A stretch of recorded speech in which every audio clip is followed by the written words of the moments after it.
Que vamos a tener en la tarde de hoy con dos extraordinarios poetas, para más suerte, dos grandes amigos, Waldo Leiva y Luis García Montero.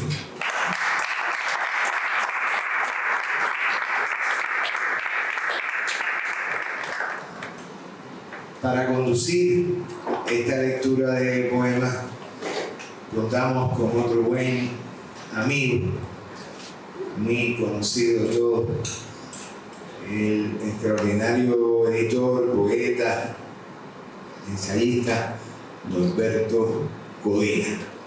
Creo que es suficiente como presentación. Norberto Codina tiene la palabra. Muchas gracias. Bueno, buenas tardes.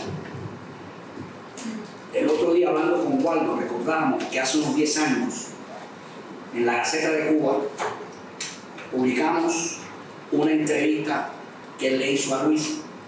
Una entrevista que, por cierto, ha sido bastante replicada, porque no solo está en el libro tuyo, sino aparece en Espacio Digital, en otras revistas. Estoy pensando ahora en Altazor, la revista de poesía. Sí. Y como después de los 25 años la memoria uno lo traiciona, yo voy a leer las primeras líneas de esa entrevista publicada hace 10 años. Luis, como te comenté en algún momento, Norberto me pidió esta entrevista para incluirla en un próximo número de la revista. Acepté la encomienda del amigo común. O sea, bajo el signo de la amistad comenzó esa entrevista, y el signo de la amistad es la convocatoria que ha tenido la presencia de Luis García Montero entre nosotros, pero también ha sido la dinámica de este 14 encuentro festival dedicado a Nicolás Guillén y la presencia de ustedes en esta sala. O sea, para Waldo, para Luis y para mí, ustedes pasan a ser amigos por aquella máxima que por sabida no voy a dejar de repetir, que los amigos se conocen en la cárcel, en los hospitales y en las lecturas de poesía.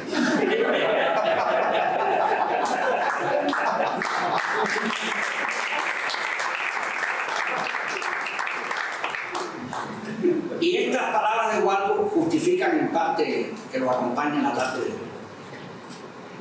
A ambos los conocí primero en su letra, pero en persona a Waldo lo conocí hace 51 años en su Santiago entrañable, en la casona donde vivía entonces. Y a Luis lo conocí hace 31 años en un café de Granada, su ciudad natal. Santiago de Cuba y Granada, y vemos pasar El ángel y el demonio de Federico García Lorca, el enlace que se establece. Dos ciudades, por cierto, que son una influencia natural en la poesía de ambos, que marcan la poesía de ambos. Yo sé que cuando a Luis yo le menciono fechas del siglo XX, del siglo pasado, él se espanta, pero es el siglo que también nos tocó vivir gloriosamente. Pues como decía, la amistad ha acompañado este evento, lo ha acompañado incluso en la relación que tenemos con Nicolásito. Nicolásito ha sido indiscutiblemente un elemento aglutinador desde hace muchos años en la fundación, y particularmente en el evento que nos toca junto con todo el equipo de la fundación, que ha trabajado intensamente. La amistad que podemos ver simbolizada en la relación, por ejemplo, de dos grandes poetas como Nicolás Guillén y Rafael Alberti, y en la de todos que de una forma u otra se han acercado precisamente a las labores y al quehacer de la Fundación Nicolás Guillén durante todos estos años, como es el caso de Waldo y Luis. Con relación a la entrevista, en algún momento, bueno, la entrevista se llama, voy otra vez a mis 25 años, suprimir el pasado es borrar el futuro. Una máxima que 10 años después alcanza más actualidad que nunca. En este mundo globalizado, a veces para bien, lamentablemente muchas veces para mal, tener presente la memoria histórica es fundamental. Por arriba de los estándares de una sociedad de consumo que cada vez conspira más contra la poesía y contra la cultura. Y por eso en esa entrevista Luis declara sobre la libertad de la pertinencia e impertinencia de la poesía, por la condición hereje que debe tener siempre la poesía. Partiendo de una lectura que ellos tuvieron en la UNAM no hace tanto, era 4 o 5 años, que fue un mano a mano, aunque ellos han compartido muchos eventos, muchos paneles y muchas actividades espirituales y espirituosas. Esta es la segunda vez que yo sepa que comparten un mano a mano. Entonces nos organizamos con tandas de 10 minutos en cada uno. Luis pidió ser el primero porque Waldo es un poeta mayor, no sé en qué dirección nos dijo, pero los dos nos pareció bien, que es un poeta mayor. Y yo le voy a dar la palabra a continuación para una vez citando otro clásico. Lo bueno, si breve, a mí me tocó lo breve y a ellos le tocará lo bueno. Muchas gracias.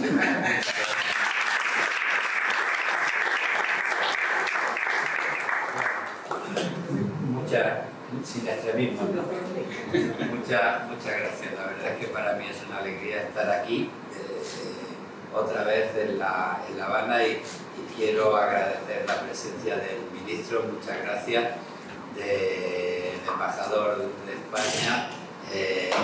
Muchas gracias del antiguo embajador que también está por ahí, Ángel, y de tantos amigos, de tantas amigas que estáis aquí. Ha sido una alegría poder participar en los actos de homenaje a Nicolás Guillén y es una alegría para mí también coincidir en esta sala con una amiga poeta española, con Rosa Cuadrado, que ahora vive en La Habana y que va a ser sin duda un puente nuevo de poesía entre Cuba y España, y de manera que te saludo por estar aquí también. Y voy a leer algún poema. Comentaba ayer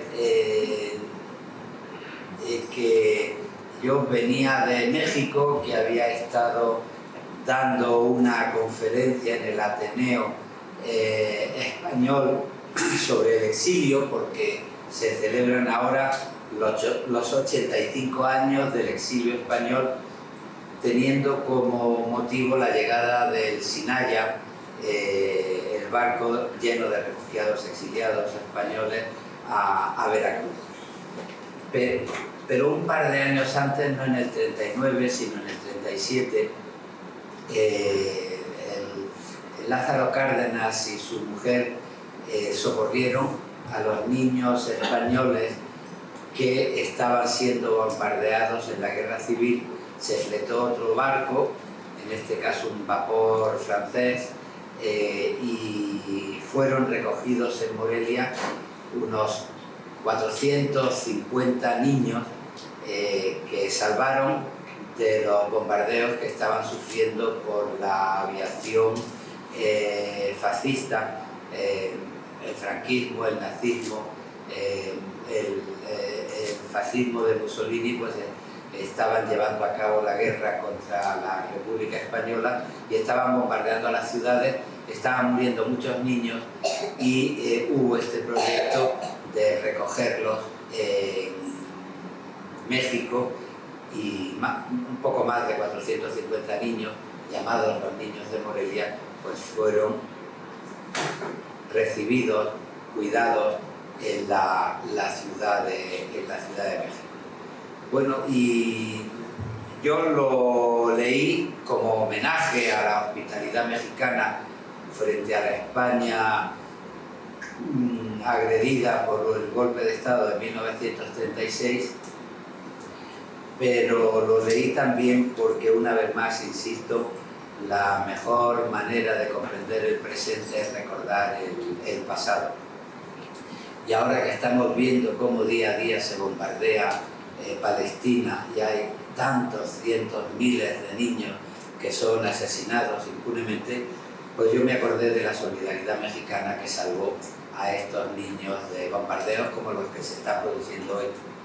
El poema lo escribí en el 2005 porque yo fui invitado a Morelia en el encuentro de poetas latinos y al pasear por la ciudad pues me emocioné viendo el edificio escuela donde han sido albergados los niños de Morelia, y recorrí un poco lo que fue su geografía entonces.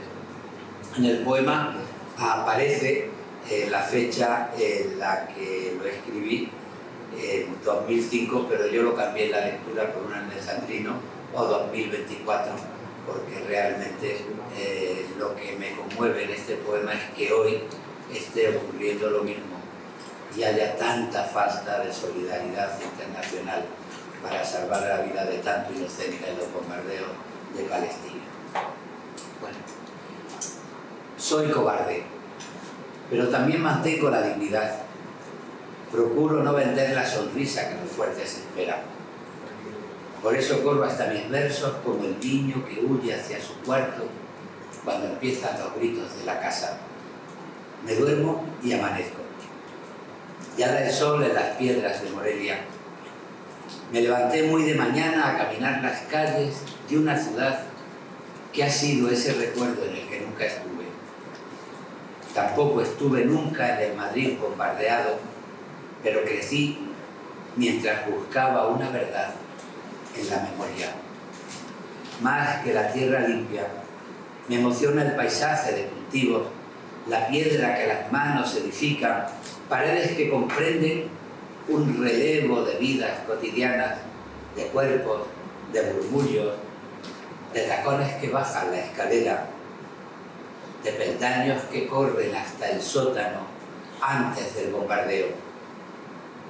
1939, tal vez, o 2024, es la historia del agua, la lluvia repetida en el invierno como una condición de la miseria. El sol abre los ojos y puede ver la infancia de un país que huye de la guerra, que cruza el mar, que desciende del barco como la historia, en fila, muy peinada la historia, con su maleta de cartón, con sus recuerdos sin estatura y para siempre, mientras ordena el equipaje de la ciudad que la recibe. Valladolid, Morelia, suave patria. Miro la catedral, el internado, los edificios nobles y en la imaginación donde se viven los recuerdos para que las historias generales puedan gozar de intimidad. Agradezco la luz al descubrir una nobleza humana más alta que las piedras y los bosques. Poco a poco la gente ha invadido las calles.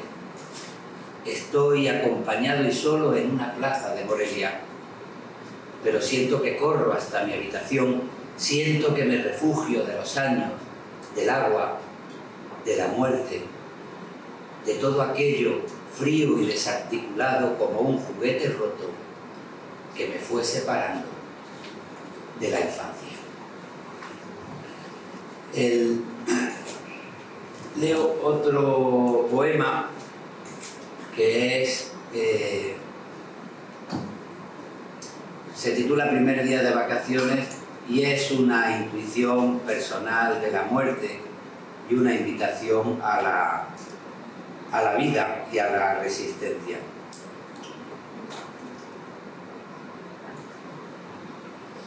Primer día de vacaciones. Nadaba yo en el mar y era muy tarde. Justo en ese momento en que las luces flotan como brasas de una hoguera rendida y en el agua se queman las preguntas, los silencios extraños. Había decidido nadar hasta la boya roja, la que se esconde como el sol al otro lado de las barcas.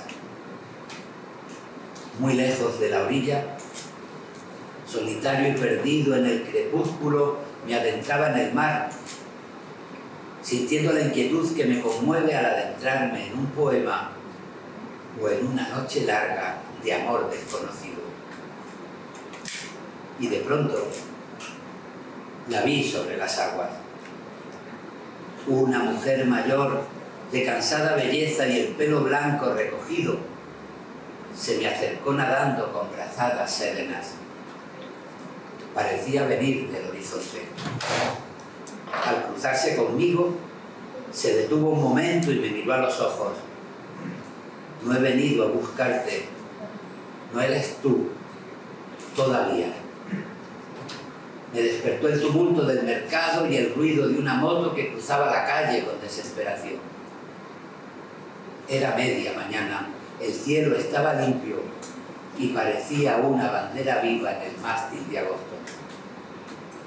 Bajé a desayunar a la terraza del paseo marítimo y contemplé el bullicio de la gente, el mar como una balsa, los cuerpos bajo el sol. En el periódico, el nombre del ahogado no era el mío. Y después, en el segundo turno, leeré poemas de amor, pero ahora leo, para acabar esta primera parte, un tercer poema que se titula Coyur y que es un homenaje a uno de los maestros de mi poesía, Antonio Machado, que fue uno de los derrotados, que salió de la guerra civil y fue a morir a Coyur. Cuando iba a salir por la frontera quisieron detenerlo porque los franceses, mucho menos solidarios que los mexicanos, llevaron a los vencidos a campos de concentración y tuvo que explicarle un famoso periodista español a la policía francesa que Machado era algo así como el Verlaine español, el Valéry español, y que la República le había dado documentación y le había buscado un hotel en un pueblecito cercano a Coyur. Él pudo pasar, tomó el tren, lo llevaron a Coyur. Estaba muy anciano, su madre estaba mucho más anciana, él se iba apoyando en un bastón y cuando el amigo que lo acompañaba tomó en brazos a la madre para llevarla andando al hotel donde tenían la reserva, la madre de Machado se le acercó al oído y le preguntó: ¿pero cuándo llegamos a Sevilla? Porque con el delirio del exilio estaba pensando que volvía a Sevilla, la ciudad en la que había sido feliz, donde había nacido Antonio Machado. Y algo parecido sintió Machado porque cuando murió encontraron un último verso en el bolsillo de su chaqueta: estos días azules y este sol de la infancia. La luz del Mediterráneo en una ciudad todavía en paz como era Coyur le llevó a él también a pensar en Sevilla.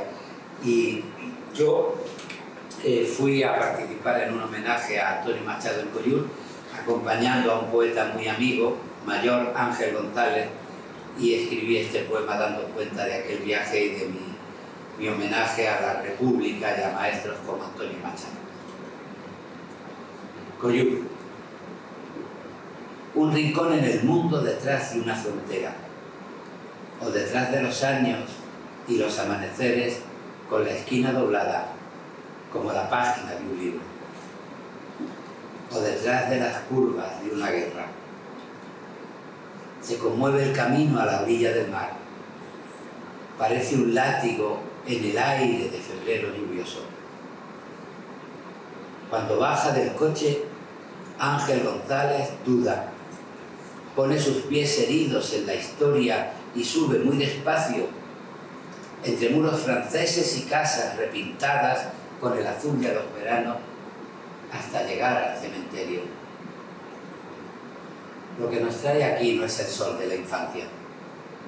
Los lugares sagrados nos permiten vivir una historia de todos en primera persona. Las flores de la tumba de Machado imitan el color de una bandera sagrada por mandato de mi melancolía. Aquello que perdimos una vez y el frío de las manos, la palabra en el tiempo, el dolor de las vidas que se cortan en el cristal de los destinos rotos, descansa hoy, casi desnudo, en una tumba de poeta. Cuando llegamos a Sevilla, preguntaba su madre al entrar en Coyur: qué difícil la suerte de los pueblos que viven protegidos por la misericordia de un poema. Qué difícil la última soledad de Machado. La luna llega al mar, el mar llega a Sevilla, nosotros a un recuerdo y a esta pálida, desarmada emoción de saber compartir una derrota.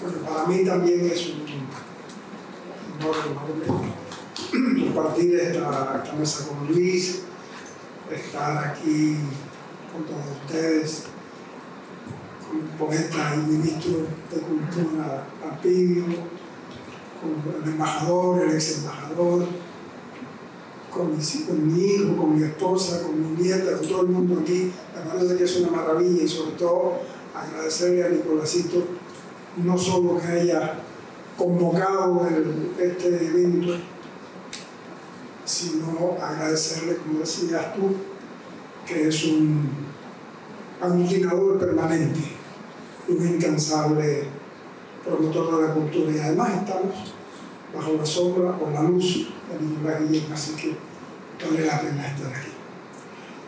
Yo voy a empezar con un poema que tiene mucho que ver con lo que acaba de leer Luis. Un poema que tiene que ver con Granada. Granada es para mí una de mis ciudades y eso se lo agradezco tremendamente. Amigos como Luis, como Álvaro Salvador, como Juan Carlos, que me llevaron, que me arroparon allí en esa ciudad, donde un día hice una lectura que no voy a olvidar nunca, porque fue la lectura más curiosa del mundo. Se presentó una antología mía, y creo que tú estabas en esa presentación, hablaste allí también, y Álvaro y Juan Carlos sobre todo fue quien hizo la presentación.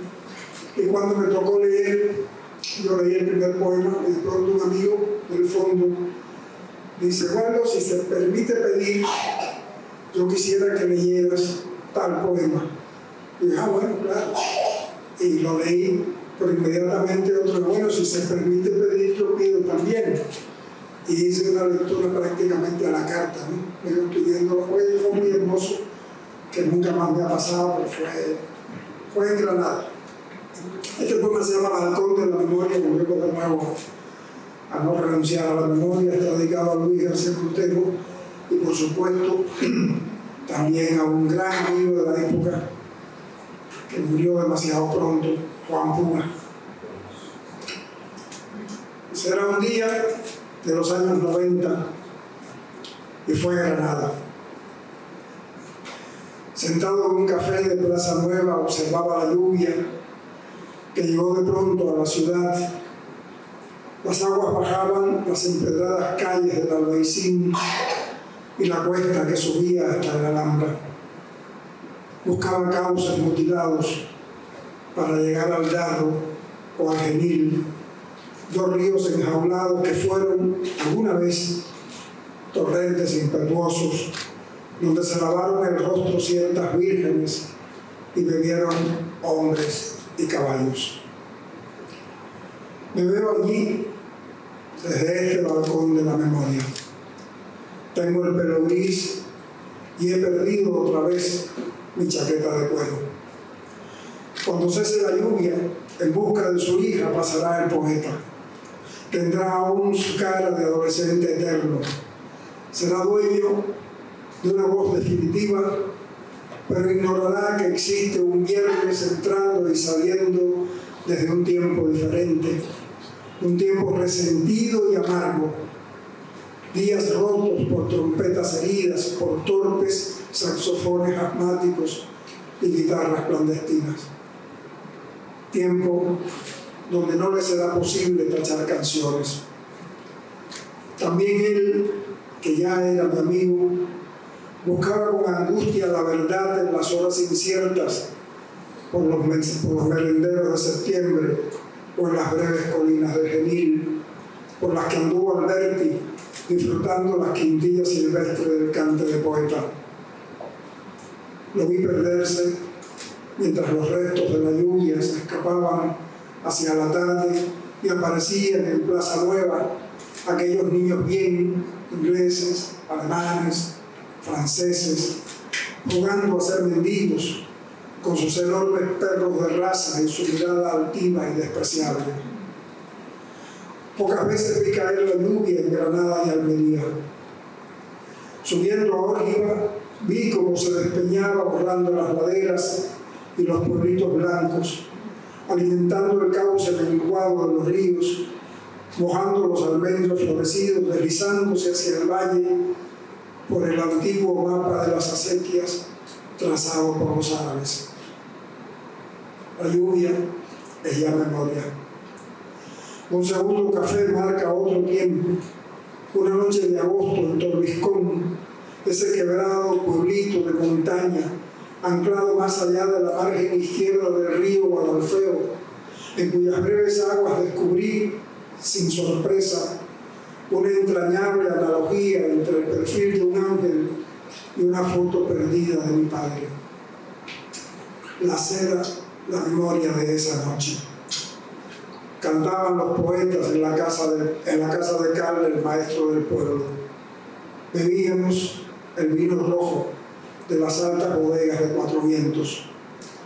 Dos ancianas de luto escuchaban desde un silencio extraviado en otras horas las melodías que bajaban o subían la montaña, mientras ellas, entonces, con el pelo suelto, recogían gozosas la cosecha, sospechando que pronto reventarían los frutos en sus vientres. A los hombres de Torbiscón se los tragó la guerra. El luto marca cada piedra, nos mira desde el fondo, nos mira desde los muros, reclama desde el fondo de los barrancos donde fueron fusilados. No sé si fue el maestro o fui yo mismo quien pidió a la más vieja, a la de luto más feroz, la que era delgada hasta doler y apenas tenía dientes, que cantara para nosotros las canciones que acompañaban a los soldados de la República en los días de batalla. ¿Se puede?, preguntó, después de mirar hacia la puerta con un pavor raigado. Su pregunta me duele todavía. Brotaba no de sus labios, sino de una herida no cicatrizada o que cerró mal. Su voz, tímida al principio, como un suspiro apenas, empezó a crecer cada vez más hermosa, hasta llenar la casa, el pueblo, las montañas, y de pronto quien cantaba era la chica que corría descalza con un clavel floreciendo en su pelo, el viento rompiéndose en su blusa donde danzan impetuosos sus senos inviolados y magníficos. Me duele esa memoria que amarga mi café. La tarde de ese extraviado día de los años 90 desaparece en las primeras luces que apenas iluminan Plaza Nueva por donde pasa ahora. Quiero decir entonces, dos jóvenes poetas que el tiempo y otras ceremonias irán alejando de estas calles, de esta Granada altiva, donde conviven la belleza mayor y las hondas vibraciones donde tiene su fuente la poesía, con el odio más feroz. Ese que levantó en el barranco de Vilna su invisible y repudiado monumento. Cayó la noche de esa noche. Juan, que todavía no era olvido, me llamó y hablamos de la lluvia, del pésimo café, de nuestro viaje próximo a Treveles, de la fiesta del Trogo y de un porvenir remoto e improbable en el cual, sin él saberlo, solo sería memoria. Las calles del Albaicín me vieron subir entonces, tocar los muros del Carmen de la Medialuna, renunciar al mirador de San Nicolás, buscar como quien necesita encontrarse a sí mismo en los que pasan la íntima placeta de los Carvajales, para entrar desde ella a los rincones del Palacio Mazarín. Aún desconocía la cuesta de la Aceituna y no existía en la casa de los amigos que me dieron cobijo. Uno regresa a veces. La importancia de volver no es salvar lo ya vivido, es saber en qué esquina, en qué latido pueden fundirse el tiempo y la distancia. Fue Granada y era un día de agosto de los años 90.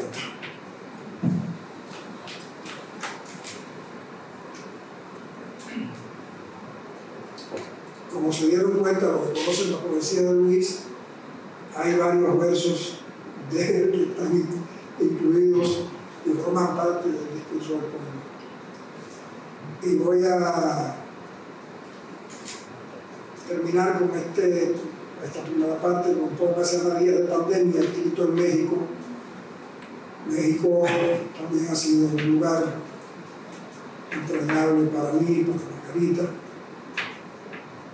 Y también estuvimos en Morelia, y también fuimos a ver los niños de Morelia y hablamos mucho con Tomás en alguna época sobre eso. Este se llama Días de Pandemia.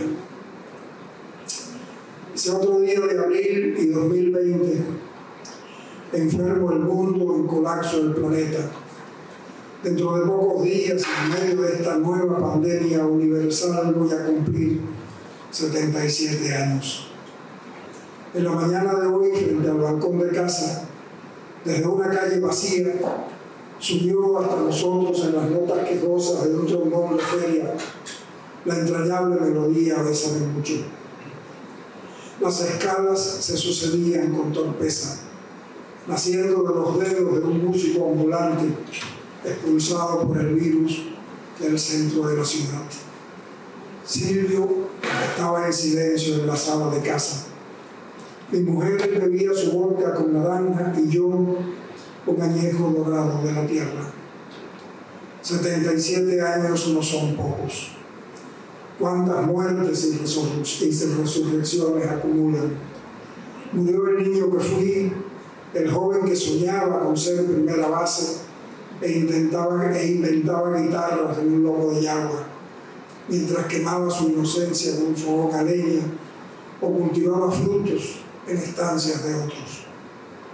Murió mi adolescencia envuelta en los turbiones de la época, descubriendo la dimensión volátil del futuro, saciando el hambre de saber, mirando de frente por primera vez sin ocultar la tierra en las rodillas o la marca indeleble del origen. Murió mi juventud y estoy velándola. Murió el hombre que partió a la guerra y fue herido en la piel y en lo más hondo, mientras sus hijos estrenaban en Santiago su pañuelo celeste y la mujer que le acompaña aún se ponía su camisa para dormir desnuda en su lado vacío de la cama. Murió el día de ayer, el minuto donde serví el añejo que ahora bebo. De sucesivas muertes estamos hechos, no solo de la nuestra. Pero quién duda que ese niño de ayer, el joven idealista o el inhábil soldado que partió hacia las tierras de un sur desconocido, no están aquí, ahora, conmigo, escuchando la canción inmortal de Consuelo Velázquez.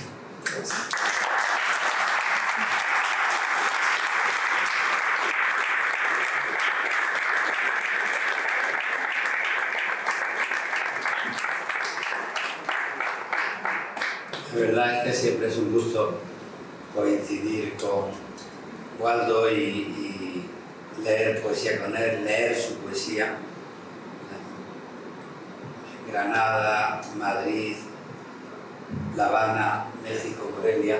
La verdad es que en muchas ocasiones de una amistad que tiene mucho que ver con la admiración. Bueno, yo voy a leer 3 poemas de amor para cambiar el tono de los poemas primeros que leí. Y empiezo con un poema que se titula La inmortalidad. Nunca he tenido dioses, y tampoco sentí la despiadada voluntad de los héroes. Durante mucho tiempo estuvo libre la silla de mi juez, y no esperé juicio en el que rendir cuentas de mis días. Decidido a vivir, busqué la sombra capaz de recogerme en los veranos y la hoguera dispuesta a llevarse el invierno por delante. Pasé noches de guardia y de silencio, no tuve prisa. Dejé cruzar la rueda de los años. Estaba convencido de que existir no tiene trascendencia, porque la luz es siempre fugitiva sobre la oscuridad, un resplandor en medio del vacío. Y de pronto, en el bosque se encendieron los árboles de las miradas insistentes. El mar tuvo labios de arena, igual que las palabras dichas en un rincón. El viento abrió sus manos y los hoteles sus habitaciones. Parecía la tierra más desnuda, porque la noche fue, como el vacío, un resplandor oscuro en medio de la luz. Entonces comprendí que la inmortalidad puede cobrarse por adelantado. Una inmortalidad que no reside en plazas con estatua, en nubes religiosas o en la plastificada vanidad literaria llena de halagos homicidas y murmullos de cóctel. Es otra mi razón. Que no me lea quien no haya visto nunca conmoverse la tierra en medio de un abrazo. La copa de cristal que pusiste al revés sobre la mesa guarda un tiempo de oro detenido. Me basta con la vida para justificarme. Y cuando me convoquen a declarar mis actos, aunque solo me escuche una silla vacía, será firme mi voz. No por lo que la muerte me prometa, sino por todo aquello que no podrá quitarme. El segundo poema se titula A veces una piel es la única razón del optimismo.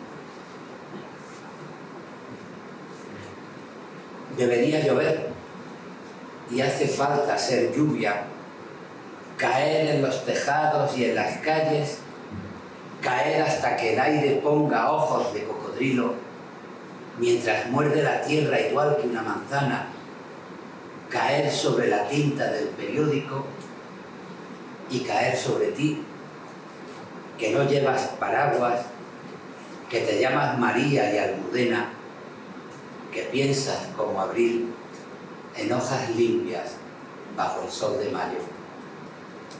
A veces una piel pudiera ser la única razón del optimismo. Y el tercer poema que voy a leer es una canción. A veces he tenido la suerte de colaborar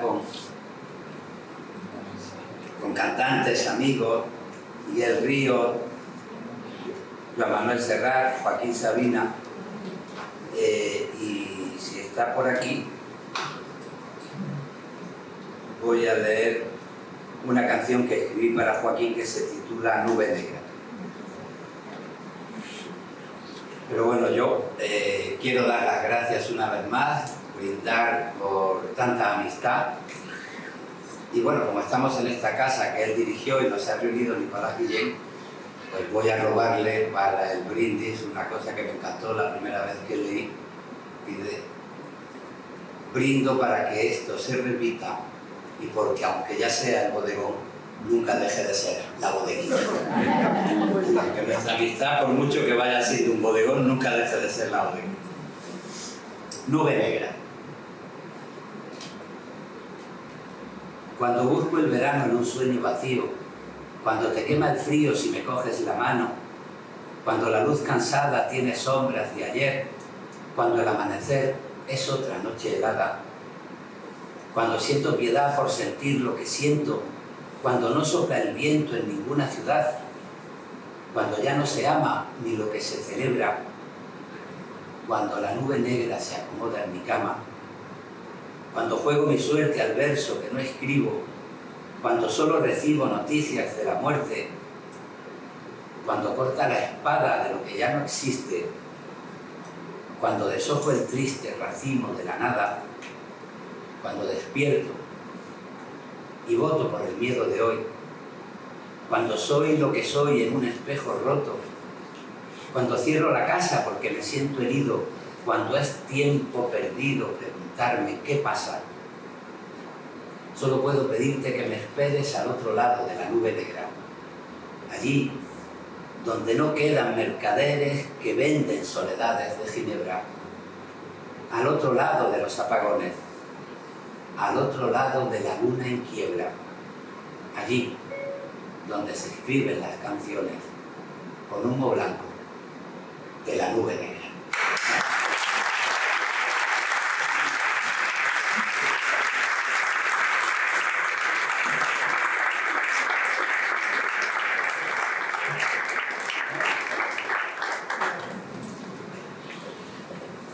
Bueno, yo a veces he pensado, por supuesto, ustedes se imaginan que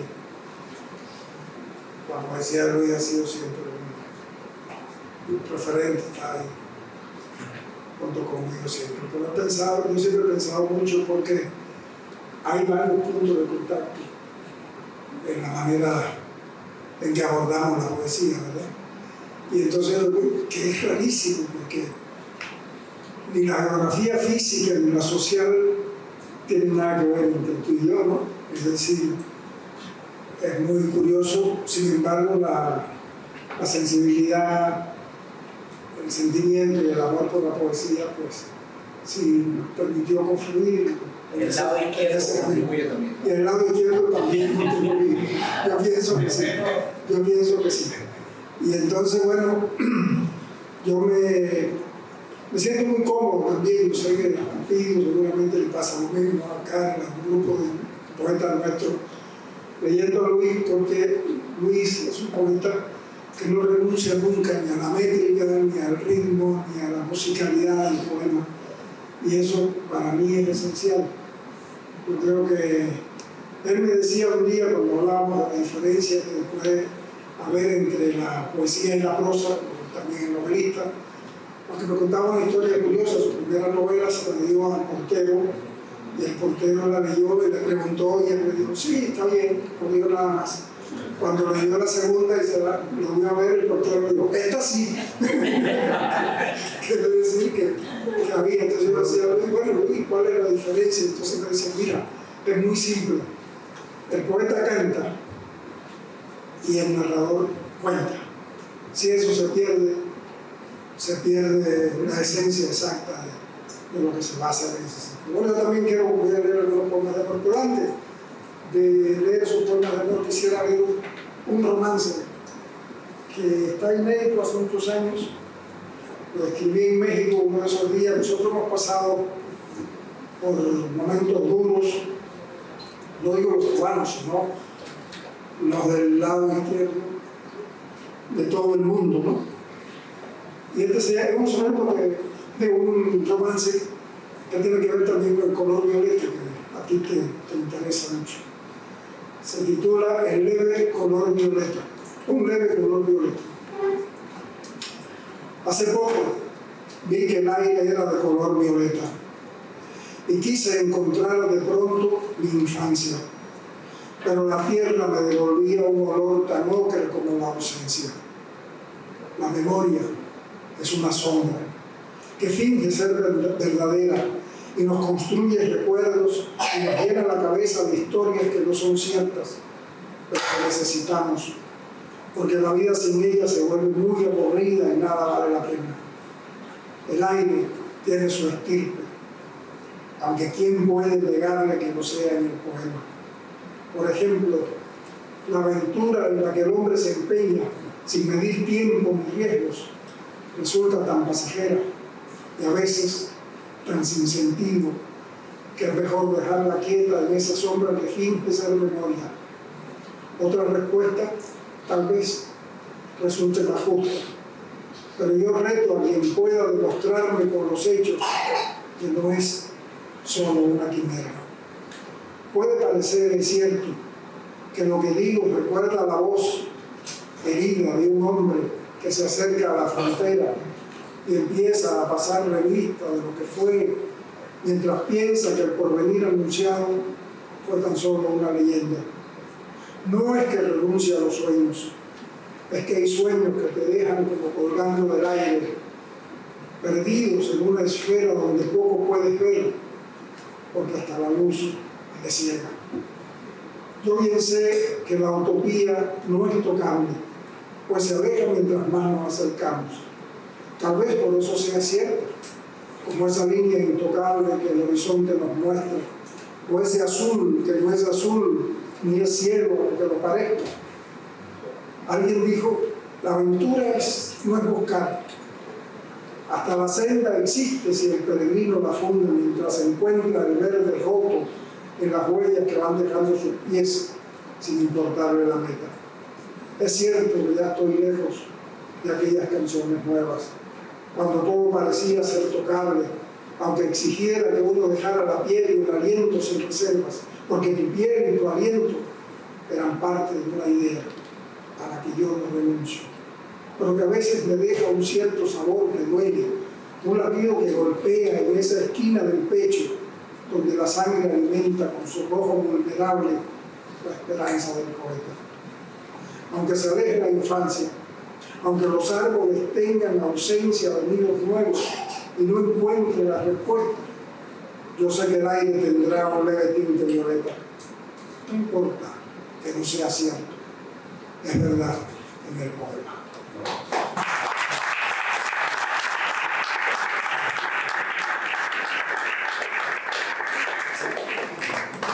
Sabía que te iba a a ver, bueno, yo corría más tiempo a la gente. Voy a, para no pasarme de tiempo y que me regañen luego, voy a leer algunos poemas, un par de poemas que ya ustedes conocen. Leo siempre, porque yo soy de los que digo que si Manuel siempre canta la canción, no son contigo, yo de verdad, porque los poetas son todos repetidos. Y entonces el poema se llama Las hortensias azules y tiene una cita de Raúl Hernández Lobaz, uno de nuestros grandes poetas, amigos, que lamentablemente desapareció demasiado joven. Las hortensias azules. ¿Tú acaso no lo sepas, Isolda? Las hortensias azules junto a tu puerta tenían que ver con el gesto de John Lennon, ese modo irrepetible de mirar a la cámara que solo poseen los que saben que detrás de la lente está el vacío y no la muchedumbre. Yo busqué en el espejo muchas veces, pero es imposible. El secreto temblor se entrega solamente cuando el cristal nos reproduce el rostro. ¿Tú acaso no lo sepas, Isolda? Las hortensias azules junto a tu puerta no fueron un mensaje de amor ni ocultas claves para la memoria. Ya no estoy, eso lo sabes. Pero también las hortensias se murieron y nada tiene que ver con sus pétalos, el azul que descubrimos aquella tarde en un rincón del cielo. ¿Tú acaso no lo sepas, Isolda? Las hortensias azules de que hablaba el poema no existieron, aunque sí el gesto de John Lennon y el vacío oculto transparente y el azul que descubrí yo solo mientras dejaba junto a tu puerta un mensaje de amor contra el olvido. Y termino con, definitivamente, Jueves, que es como mi Niagarita. Y Niagarita, yo te conté la historia de este poema. Este es un poema que escribí hace muchos años, cuando de pronto se me había olvidado el día de boda, el día que nos habíamos casado mi esposa y yo, y ella andaba sin dirigirme casi la palabra, y entonces no entendía por qué, hasta que ya a la hora de la tarde, muy tarde, a las 6 de la tarde más o menos, me acordé de que ese era el problema, pero era agosto y hacía un calor terrible y entonces era imposible escribir nada, poesía, ni mucho menos. Pero cuando ella pasó a bañarse, no sé por qué, esa cosa misteriosa que tiene la poesía a veces, no sé por qué pensé en el 2010, estaba como, ¿qué tiempo? 25 años más o menos, para el 2010, 20 años, ¿eh? Pensé en el 2010 y de pronto dije, bueno, y estaremos juntos, y cuántos amigos estarán, cuántos no estarán. Y ahí empezó a formarse el poema que ya no tenía nada que ver con el día de nuestra boda. Y entonces, como era jueves, le puse definitivamente jueves. Dice, quiero que el 21 de agosto del año 2010, a las 6 de la tarde, como es hoy, pases desnudo, atravesando el cuarto y preguntes por mí. Si estoy, pregunta. Y si no existo, o si me he extraviado en algún lugar de la casa, de la ciudad, del mundo, pregunta igual. Alguien responderá. El 1 de enero del año 2001 será lunes, pero el 21 de agosto de la fecha indicada tiene que ser definitivamente jueves, y el calor, como hoy, agotará las ganas de vivir. Las calles serán las mismas para entonces. Los flamboyanes de F y 13 seguirán floreciendo. Muchos amigos no estarán. Y el tiempo habrá pasado por la historia de la casa, de la ciudad, de mi país, del mundo. Pero quiero que el 21 de agosto, al despertar, prepares la piel, el corazón, las ganas de vivir. Gracias.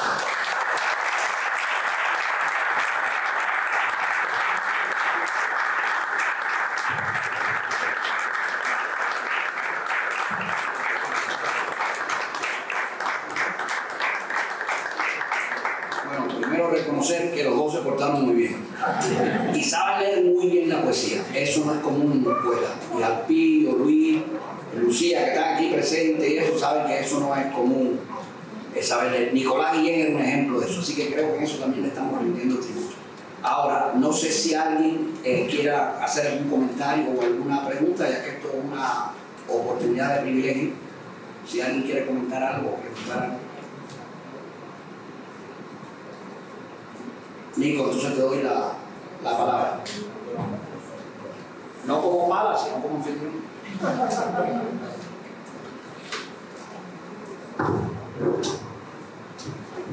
Bueno, yo tendría que haber estado en condiciones de decir algo, incluso pedir un poema.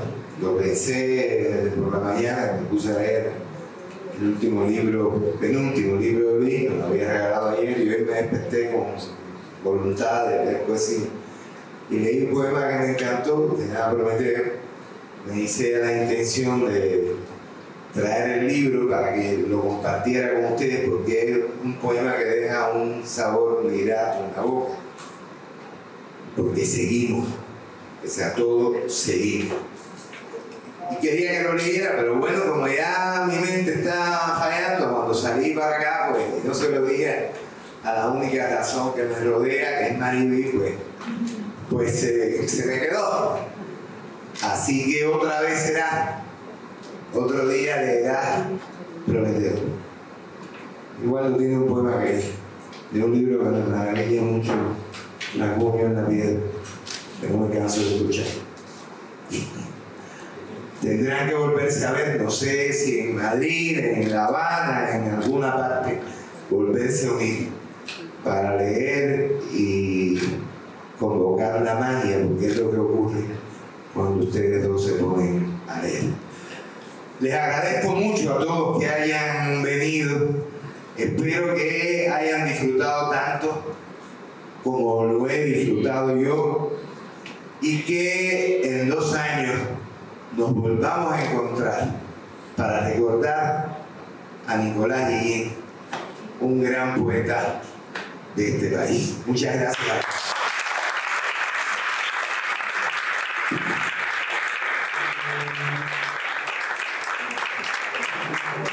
Gracias.